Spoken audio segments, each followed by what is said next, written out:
오늘 하나님께서 우리에게 주시는 말씀은 마태복음 2장 9절에서 11절 말씀입니다. 제가 가진 성경으로 신약성경 2페이지에 있습니다.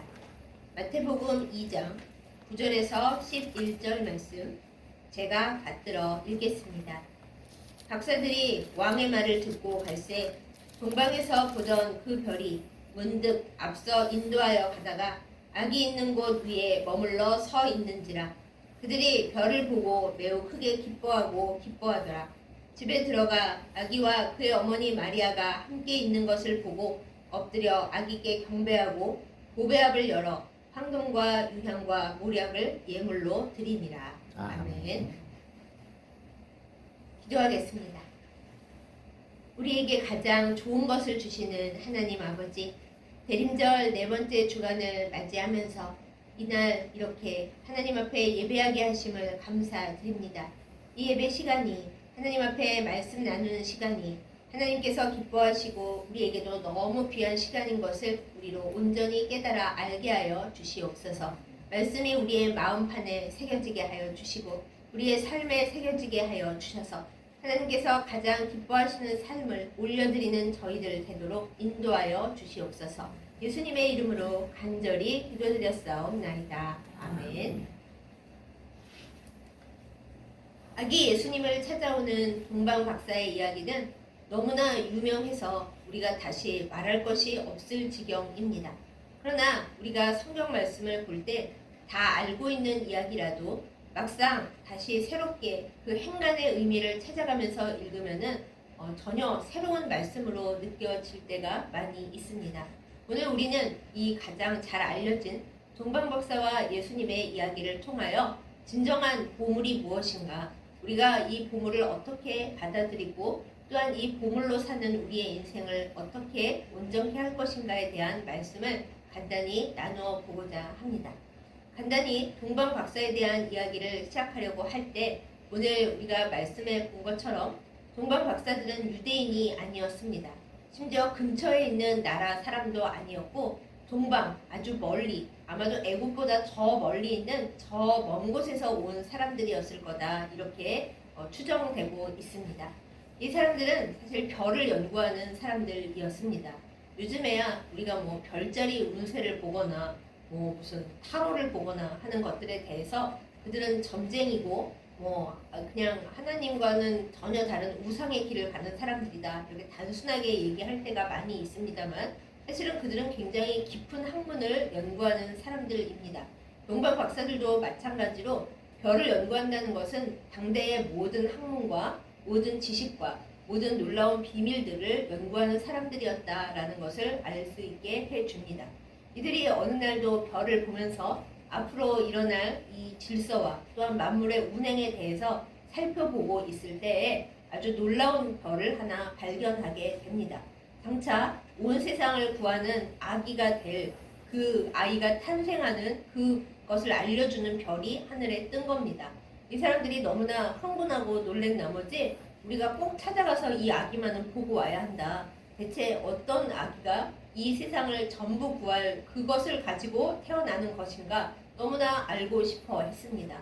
그래서 그들은 어디를 가야 하는지, 어디로 가야 하는지, 또 그 아이가 누군지에 대해서 아무것도 묻고 따지지도 아니하고 그냥 그들의 낙타를 타고 멀리서부터 오직 별만을 따라서 오게 됩니다. 근데 그 별이 그 박사들을 인도한 곳이 맨 처음에는 예루살렘 왕궁이었습니다. 여기서 우리는 참 이상하게 생각이 되는 것이, 아니 하나님께서 곧바로 그 사람들을 예수님 계신 그곳으로 인도해 주었으면은 참 좋았을 터인데, 그러면 베들레헴에서 아기들이 다 죽는 사태도 일어나지 않았을 것이고 또 예수님 가족이 애굽으로 피난 가서 거기 살아야 되는 일도 하나도 없었을 건데 대체 왜 하나님은 동방 박사들을 인도하던 별을 예루살렘 왕궁 위에 멈춰서게 하셨을까, 이런 생각을 하게 됩니다. 그러나 여기에는 하나님의 깊은 비밀과 또한 사실은 예루살렘 사람들을 일깨우고 그들에게 구원의 기회를 주시고자 했던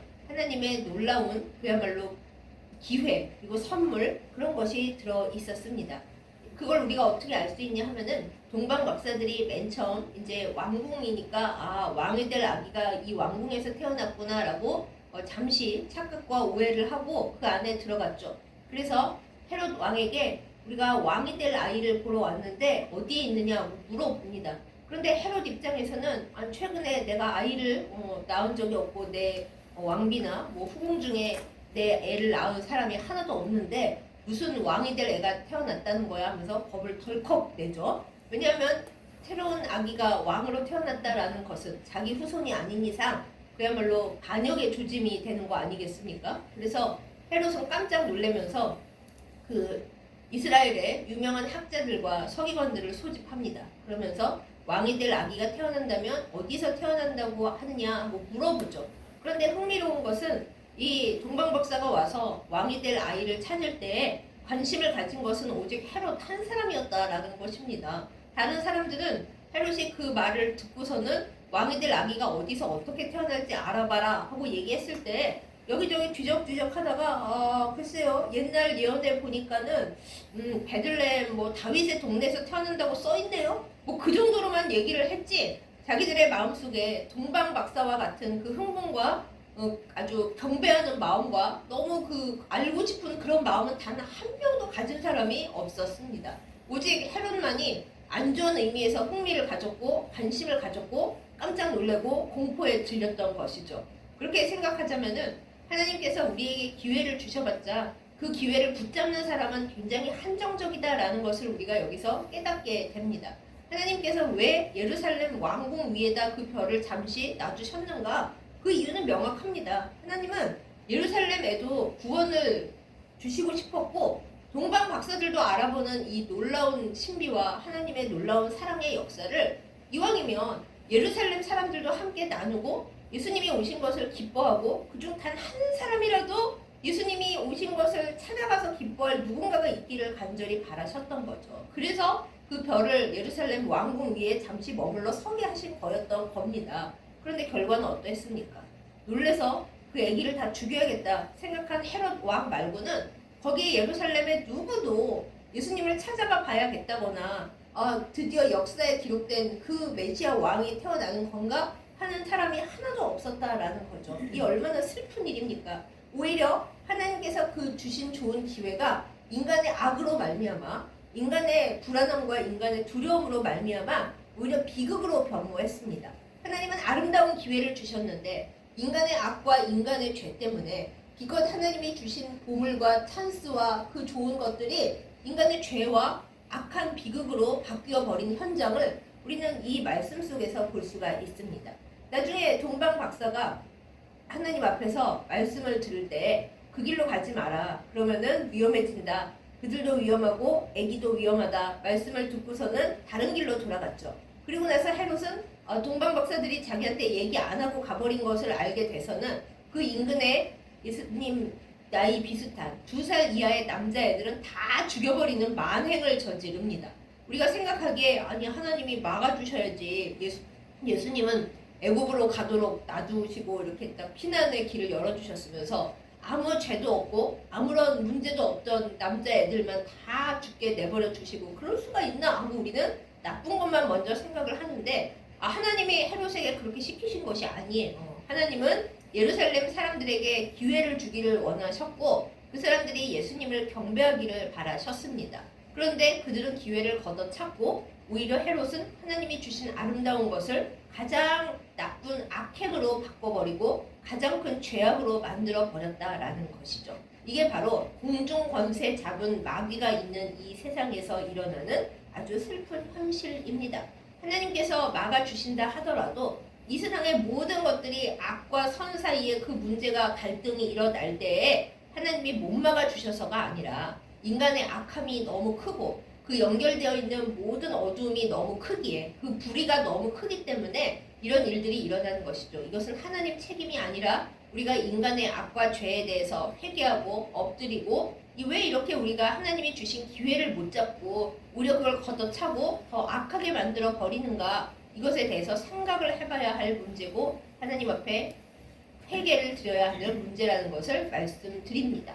자 이렇게 되어서 동방 박사들이 이제 베들레헴으로 가야 한다라는 것은 확실히 알았는데, 아이고 알고 나니까는 별이 이제 나와 보니까 다시 움직이기 시작하는 겁니다. 아까는 안 움직여가지고 이거 어떻게 해야 되나 하고 왕궁에 들어가서 물어보게 만들었는데, 그것은 하나님의 깊은 뜻이었고, 이제 가야 할 곳을 알고 나와 보니까 별이 다시 그들을 인도하면서 데리고 갑니다. 별들을 따라가다 보니까는 나중에 도착한 곳이 바로 예수님 계신 아기가 있는, 우리는 흔히 마국간이라고 잘못 알고 있습니다만은 이스라엘 그 당시에 마국간은 로마 군대에나 있었고, 보통 이스라엘 백성들에게는 마국간이 없었고요. 거의 오양간 수준이었습니다. 양과 염소가 있는 그 오양간으로 인도를 합니다. 만약에 이 동방 박사들이 이 세상의 것만 바라보는 사람들이었다면은 되게 실망했을 것 같아요. 아니, 이 세상의 모든 것을 바꾸는 왕이 될 아기가 태어났는데 그 아기가 있는 곳이 일반 가정도 아니고 오양간이란 말이야? 양하고 염소가 있는 이 냄새나는 곳에 태어난 아기가 온 세상을 구한다고? 에이, 이거 아무래도 우리가 별을 잘못 해석한 것 같다. 집에 가자. 이거 돌아설 수도 있잖아요. 만약에 세상 것만 바라본다면. 그런데 이 사람들은 별을 바라보는 사람들이잖아요. 이 땅을 바라보고 사는 사람이 아니라, 세상에 속한 것, 지금 있는 것을 바라보는 사람들이 아니라 별을 바라보고 연구하고 사는 사람들이기 때문에 오늘 말씀을 보면 뭐라 그래요? 크게 기뻐했다고 써 있어요.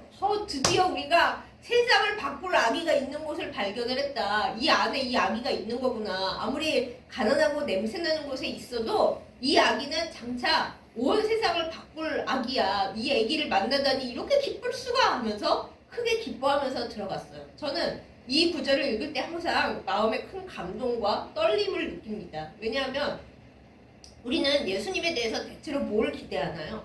주님이 나의 운명을 바꿔주시기를 기대하죠. 그 운명이란 가난하고 힘들고 살기 고통스럽고 아프고, 그리고 사람들한테 사랑받지 못하는 그 우리의 삶의 굴레들을 예수님이 바꿔주시기를 간절히 늘 바랍니다. 그래서 내가 잘 살고 사람들에게 사랑받고 인정받고 예쁨받고, 그리고 가난하지도 않고 건강하고 굉장히 출세해서 부자로 잘 사는 것, 그거를 예수님께 바라잖아요. 근데 예수님께서 만약에 아니, 나는 되게 가난한 집의 아기였고 너에게 일단 내가 기대하는 것은 내가 주는 좋은 거 말고 나랑 사귀자. 내가 가난해도 너는 내 손을 잡을 수 있고 너 문제를 해결을 안 해줘도 내 손을 잡을 수 있니? 라고 물어보실 때 그때 우리는 뭐라고 대답할까요? 아우, 주님, 제 문제 하나도 안 해결해 주시는데 제가 굳이 주님 손을 잡아야 할까요? 이렇게 대답하는 경우가 대부분일 거예요. 저도 제가 뭐 당연하고 당당하게 주님, 그 모든 것을 안 해주셔도 저는 주님이 좋습니다. 주님께로부터 양 냄새, 염소 냄새, 그런 이상한 냄새가 난다 해도 저는 그래도 주님을 사랑해요. 주님은 저의 왕이시고 저의 주인이시니까요. 하고 주님을 덥석 끌어안을 수 있는 그 사랑이, 그 온전한 순수함이 나한테 있는가? 생각하면 저 되게 떨려요. 무서워요. 그런데 이 동방 박사들을 보세요. 자기들은 고귀한 사람이고 가져온 예물을 보면 진짜 가난한 사람일 리가 없어요. 너무 학자들이고, 가난한 학자도 아니고 부자인 학자들이고, 전설에 의하면 어느 나라의 왕이었을 수도 있대요. 그들 중에 한 사람은 왕일 수도 있는 그 사람들이 외양간에 들어가서 거기에 구유에 말 먹이통에 누워져 있는 아기를 보고서도 기뻐하고 변치 않는 마음으로 이 아이는 이 세상을 변화시킬 아이다 라면서 사랑하고 엎드려 경배까지 했다라는 것을 우리가 볼 때, 아, 진짜 세상을 볼 줄 아는 그 눈, 사람을 알아볼 줄 아는 그 눈, 우리가 무엇이 나의 보물인지 알 수 있는 그 영적인 안목, 그것이 얼마나 중요한가 하는 것을 이 장면에서 깨닫게 됩니다. 사랑하는 여러분, 어떠신가요? 여러분과 저는 정말 예수님을 영적인 안목으로 바라보고 나의 모든 것을 바꾸실 분, 또한 이 세상의 모든 것을 바꾸실 분으로 온전히 이해하고 있습니까? 이것을 잘 바라보고 우리의 영적인 안목이 주님 앞에 아름답기를 기도하고 온전히 세워지는 저희들, 우리 모두 되기를 예수님의 이름으로 축복합니다. 그래서 이 동방 박사와 이 예수님의 만남이 드디어 이루어지는 거죠. 그러면서 동방 박사들이 예수님을 그냥 쌩 만나고 돌아가 버린 것이 아니라 예수님께 예물을 드렸습니다. 잘 아는 대로 황금을 드렸는데, 황금은 왕이신 예수님께 드리는 가장 귀하고 변치 않는 왕께 드리는 예물로 황금을 드렸습니다. 두 번째로는 유향을 드렸는데, 유향은 제가 잠깐 여담을 하자면 제 이메일 주소로 쓰는 레보나가 유향인데요. 히브리어로 레보나이고 유향입니다. 많은 사람들은 그 비타민 레모나 아니냐고 생각하는데 아니에요. 레보나라고 하는 유향은 어떨 때 쓰느냐? 성전 의식을 할 때 예배드리는 모든 기구에 발라서 예배드리는 기구를 깨끗하게 하는 아주 귀한 향신료입니다. 그러니까 깨끗하게 하는 데 쓰는 것이고, 또한 하나님 앞에 나아갈 때 드리는 등불을 드릴 때, 또한 정결하게 하는 예배 예식에 쓸 때 그때 쓰는 그야말로 깨끗하게 하는 향신료가 유향이었거든요. 근데 왜 유향을 예수님께 드렸는가? 우리의 죄를 깨끗하게 하실 예수님이시기 때문에, 우리의 죄와 우리의 모든 문제를 다 온전히 주님의 피로, 주님의 생명으로 발라서 깨끗하게 해주실 속죄주이신 예수님을 기뻐하기 위해서 유향을 올려드렸어요. 그래서 두 번째 예물 유향을 드린 거고, 마지막 모략은 이거는 조금 이제 마음이 아픈데, 이집트에서 애굽에서 미라를 만들 때 그 속에 있는 것을 다 보존하고 썩지 않게 하기 위해 미라를 만들 때 모략을 넣어서 만들었습니다. 그러니까 모든 것이 썩지 않게 하기 위해서, 생생하게 잘 보존되게 하기 위해서, 그리고 사람이 생명이 떠났을 때 그 시신에 발라서 이렇게 깨끗하게 하는 것이 모략이었거든요. 그래서 이 동방 박사들은 아마도 예수님께서 그냥 평범하게 이 세상을 잘 다스릴 그런 사람이 아니라 죽음으로써 이 세상을 온전히 구할 메시아라는 걸 알았을 거다, 이렇게 알려지고 있습니다. 그래서 예수님께서 온 세상을 본인의 목숨으로 새롭게 하실 분이라는 걸 알고 메시아이신 예수님께 예수님의 죽음과 다시 사심을 생각하면서 모략을 드렸을 거다, 이렇게 예측되고 있습니다.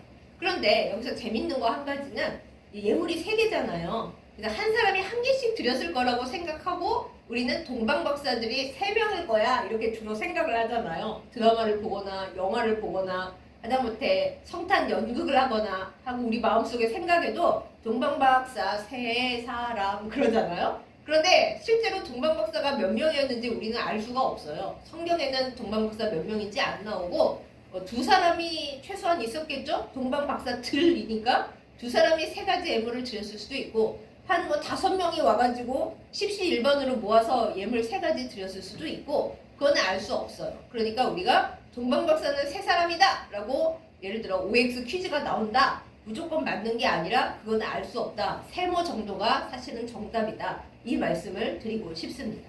자, 여기까지가 이제 동방 박사 이야기였는데, 제가 오늘 진짜 하고 싶은 이야기, 전해드리고 싶은 말씀의 그 깊은 의미는 이제부터입니다. 오늘 설교 말씀의 제목이 예수님, 보물, 나입니다.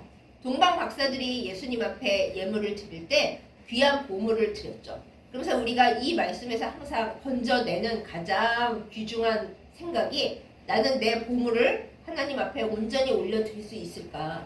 예수님께 내 보물을 다 드릴 수 있을까? 이것을 생각을 많이 하는데, 여러분의 보물은 무엇입니까? 지금 이 순간 생각해 보십시다. 예수님과 나, 그 사이에 있는 보물이라고 할 때 여러분의 보물은 뭐예요? 여러분의 보물은 무엇입니까? 사랑하는 가족입니까? 아니면 내가 애써서 모은 나의 귀한 재물입니까? 아니면 내 건강입니까? 아니면 사람들이 나를 인정해주는 나의 무슨 타이틀, 내가 어느 학교를 나왔고 무슨 직책을 맡았으며 내가 이렇게 머리가 좋고 내가 이렇게 아름답다 라고 하는 그 모든 나를 이루는 부분들, 사실은 천국 갈 때는 아무 쓸모없는 그것들이 나의 보물입니까? 이 시간 우리는 우리의 보물을 무엇인지 생각해 보기를 바라고, 그러나 그게 내 보물이라고 이렇게 움켜쥐고 있고 주님 내 보물이에요, 이게 아니라 내가 생각한 그 보물을, 예수님과 나 사이에 있는 그 가로막고 있는 보물을 예수님께 올려드리는 시간이 될 수 있었으면 좋겠습니다. 그것이 하나님께서 우리에게 바라시는, 이 시간 말씀을 나누는 우리에게 원하시는 일입니다. 나를 예수님 곁에 가까이 가지 못하게 막고 있는 내 보물이 있어서 내가 예수님 옆에 바로 못 가고 보물을 끌어안고 그 보물 때문에 그걸 못 버려서 맨날 똑같은 자리로 굴러 떨어지고, 누가 내 보물을 뺏어가려고 그러면 세상에 나를 이렇게 힘들게 하다니 하고 그 보물을 꽉 움켜쥐고 있느라 예수님 옆에 가까이 못 가고 있는 예수님과 나 사이에 있는 그 중간에 있는 보물을 다 내어놓고 주님 앞에 다 그냥 드리고 그리고 나 자신을 하나님 앞에 온전케 하는 이 시간이 되기를 예수님의 이름으로 축복합니다. 우리가 보물을 내어놓으면 하나님께서 그래 하고 보물만 뺏어가고 우리한테 아무것도 안 주실까요?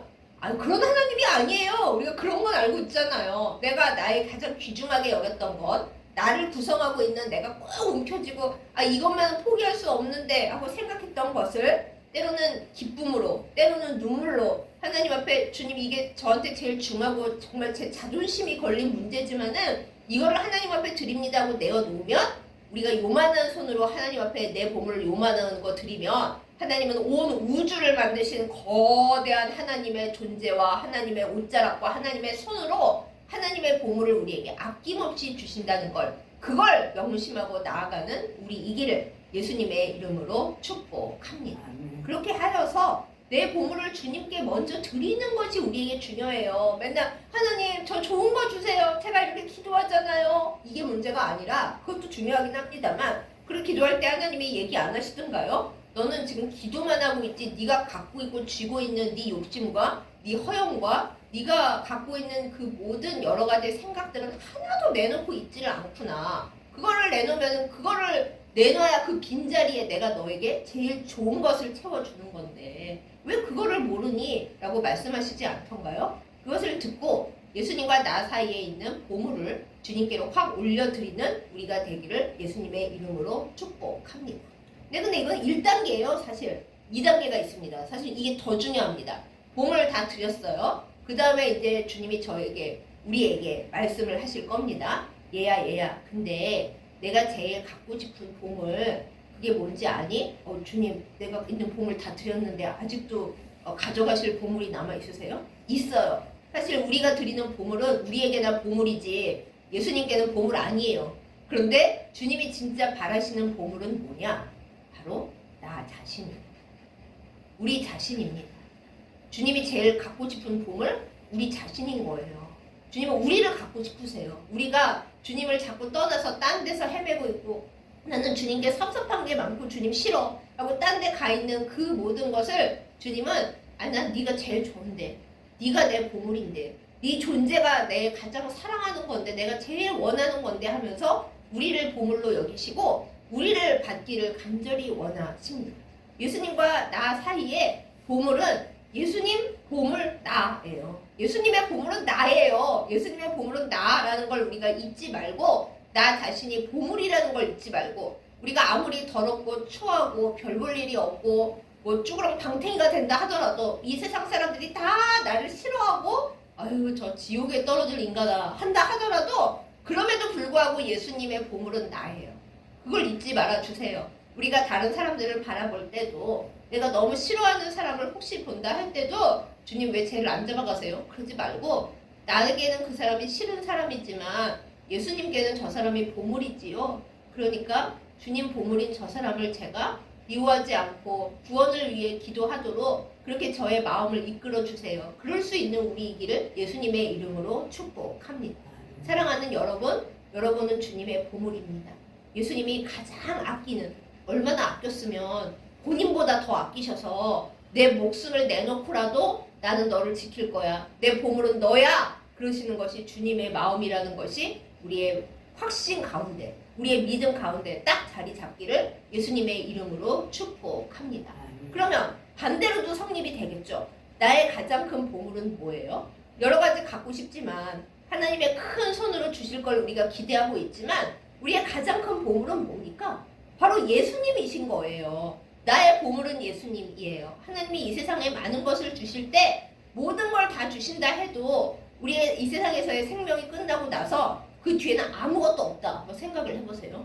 예수님이 우리에게 안 오셔가지고 우리가 열심히 세상에서 살았어요. 살았는데 모든 걸 막 다 누리면서 살았어요. 근데 이제 마지막 순간이 다가왔어요. 하나님 이제 제가 이 세상을 떠날 날이 왔어요. 그럴 때 하나님께서 알았어. 잘 살았고 지금까지 산 거 됐지? 그러면 저 죽으면 어디 가요? 없으니까 아무것도. 그러시면서 우리 어떻게 해요? 아유 그야말로 이제 사람들이 죽음이 무서워서 벌벌 떨고 어떻게 하면 안 죽나 난리를 치겠죠? 근데 감사하고 또 감사하고 다행스러운 것은 하나님께서 너에게 내가 가장 귀한, 나에게도 제일 귀한 보물, 내 아들, 내 독생자를 줄게. 걔를 붙들기만 하면 걔가 너의 보물이 돼서 너가 걔를 온전히 붙들기만 하면 이 세상에서 네가 고생만 하고 살았어도 이 세상을 떠나는 날 내 아들의 피로 적힌 그 모든 좋은 증서, 구원 증서를 가지고 내 나라로 와서 멋지고 아름답게 영생을 가지고 살 거야. 이렇게 약속을 해 주셨습니다.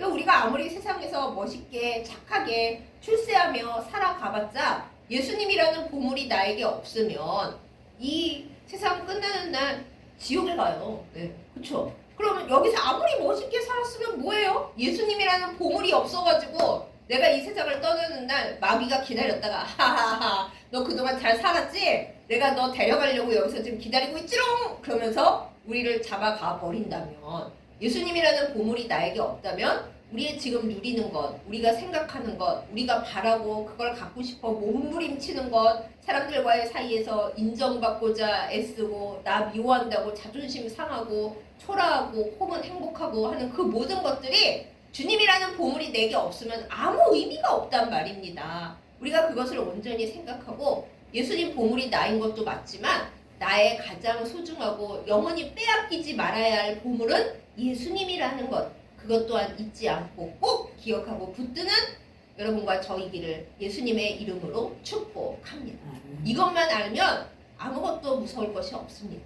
아무것도 잘못될 것이 없습니다. 예수님의 보물은 나면, 예수님이 나를 보물로 여기시는데 내가 어디에 있든 무엇을 하든 남들이 날 뭐라고 여기든 그게 다 무슨 상관이에요. 내가 뭐 어디에 뭐 박사다, 어디에 뭐 사장이다, 그게 나의 정체가 아니에요. 나의 정체는 예수님의 보물이에요. 예수님의 보물이 나의 정체예요. 변하지 않을 정체입니다. 그리고 또한 내 보물이 뭐냐? 아무리 이 세상에 갖고 싶은 게 많다 해도 여러분, 그 보물 우리가 이 세상에서 다 잃어버리면 끝이고요. 이 세상 떠나가는 날 하나도 못 가져가요. 내가 아무리 사랑하는 사람도 우리가 천국에 우리 힘으로 데려갈 수가 없어요. 그런데 우리가 끝까지 같이 갈 수 있는 유일한 나의 보물? 예수님이세요. 예수님을 붙들고 예수님이라는 보물을 우리에게 주신 하나님께 감사하면서 이 성탄절이 다가오는 이때에, 성탄절이 예수님 생일이 12월 25일이 아니네 맞네 하고 떠드는데, 네, 확실하게 말씀드리자면 예수님 숫자적인 생일은 12월 25일이 아닙니다. 예수님은 아마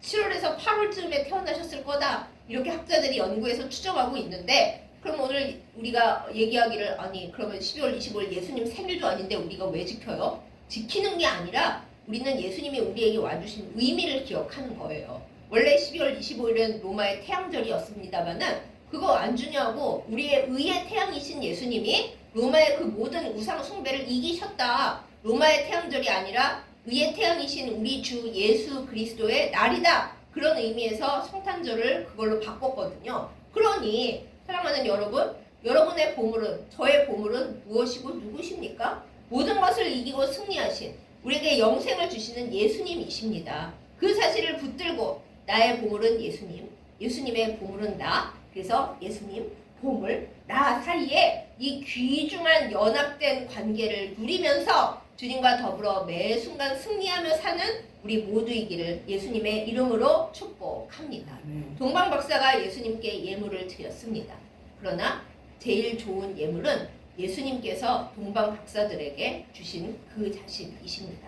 동방 박사들은 평생에 행복해하며 살았을 것입니다. 온 세상을 바꿀 아기를 우리가 드디어 만났어. 그 아기를 만났던 순간이 내 인생에서 가장 멋진 순간이었어. 이 예루살렘의 사람들은 아무도 그 복을 누리지 못했고, 심지어 헤롯은 그 기회를 세상 악행의 자신의 그 악행의 기회가 아니죠. 악행의 그 문제로 삼아버렸지만, 그러나 동방 박사들은 예수님이라는 보물을 발견하고 간직하고 그 앞에서 기뻐함으로 말미암아 성경에 기록되고 하나님 나라에 아마 기록되는 그 놀라운 은혜를 누렸을 겁니다. 그 복을 우리도 똑같이 누리기를, 이 시대의 동방 박사가 되는 우리이기를 예수님의 이름으로 축복합니다.